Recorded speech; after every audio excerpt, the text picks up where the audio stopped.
Hello, welcome to my channel, and thank you for being here. I'm continuing on my theme of migrancy and resettlement. And since, yes, there was such a lot of resettlement, and migrancy was and continues to be a major issue, Um, so the first image that you've seen, and which you're seeing again now, is simply titled Temporary Tented Camp, Inanda Newtown, Durban, 1987. And this was a commissioned image. Again, one of the rare commissioned images that I was commissioned quite often back in the day, not so much anymore. Um, a rare commissioned image back then for Leadership magazine, no, no less.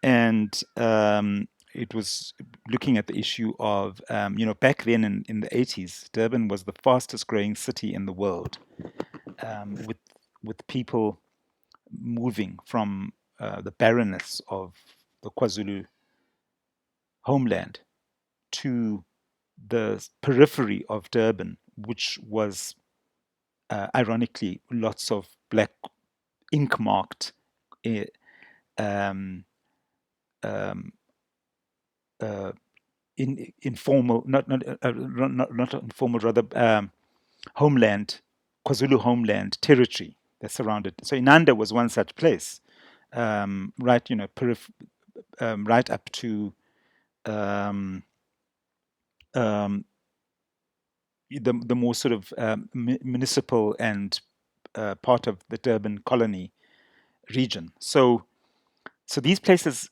expanded rapidly, and Umar Bacha, my mentor and colleague, um, has the definitive work on that. I think his project called Imijondolo, which was produced in the early 80s, mid 80s as well, which looks also at Inanda in a very comprehensive and in-depth way at the conditions of life in Inanda, and the burgeoning Imijondolos, which were shacks that were that people created to for informal housing.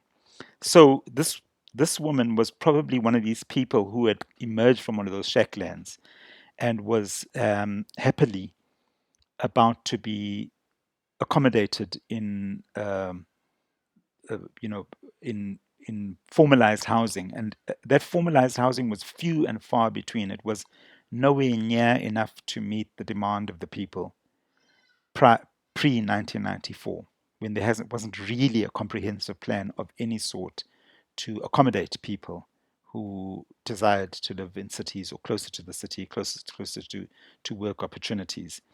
So yes, just a very tender moment in this image of this woman. This kid had a plaster cast, had some leg injury, and she's in this. They're in a tent, very well maintained, beautifully kept tent. And I was just a passing by, just dropped in on this grandmother with her grandchild, and this image shows the closed confines of living in a tent, as one would do, with the primer stove, the hazards of that on that table, and the pots. And if you look through that window, that gauze on that window, you see the informal settlements and the hills around her, indistinctly, yes, but it's captured. And so this was, one of my more successful images that brought a bit of levity and joy into quite a harsh environment. But when it captured that hopefulness, that this, for these people at least, there was a hope of, um, um, uh, you know, living in suitable accommodation, which was close at hand. Um, the second image I'll look at is called. The caption reads, "Shack dweller on the outskirts of the city of Durban, 1987." So these are the same year, and in this image, with this man framed in this portal, Um, and in the background, some of those shacks that shack that you see there, that the kind of that improvised imijondolo that people made to be able to sustain living close to the city center. This was pretty close to the Umgeni River and the whole Umgeni River Valley complex. And that hill, within a short space of time, was completely covered in housing and then moved. And it's just a shifting landscape. I could, in Durban, do another project on all these conglomerations of shacklands that dot the entire Durban landscape throughout the greater Durban region, because this issue, the need for housing is so vast and so um, continuingly pressing that even the claimed 5 million houses that have been built post 94 haven't really been able to satisfy the seemingly growing demand. So this is a perennial image in a sense until we finally manage to solve the problem of housing, which is bedeviled with huge numbers of issues and a kind of an ongoing thorn in the side of our society, because people can't live and function unless they're housed properly. People need to live with dignity. They need to have potable water, be able to have a shower, suitable ablution facilities, and be able to live a life of dignity. So this is crucial, and people's desire to be close to sources of employment. We have to find the solutions to solve these problems. The third image is one of more of migrancy, and the caption reads: "A migrant worker takes leave of his wife after a short visit from Johannesburg, Cozy Bay, Ingwavuma, KwaZulu-Natal, 1988."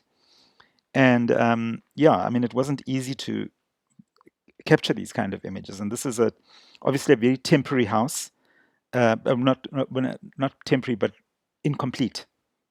So the floor hasn't been people didn't really live like this but this is a migrant uh, newly married couple and a migrant worker. I knew the family well, um, and you can see the classic cozy bay style of housing, which makes huge sense in that um, subtropical conditions uh, for a cool environment and a sort of sustainable living plan, indigenous, organic, and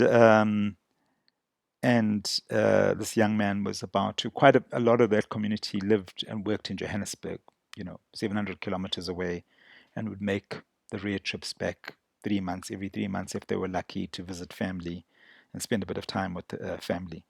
So again, this was a David Webster connection, and I have fond memories of David's involvement in this community and my long-standing community. I still have an ongoing connection to Cozy Bay, um, more recreational these days, but I have lifelong friendships with the people of this region. So, and this region has had its own travails, dealing with trying to integrate into the tourism and the ecology and all those kind of developments that take place, and dealing with the state's of sometimes misguided plans to uh, to to bring development into that region. But yes, development has come to Ingwavuma in quite a big way, in somewhat haphazard, but it has come, and so so hopefully less people have to leave and travel such long distances for work and can because migrancy takes its toll.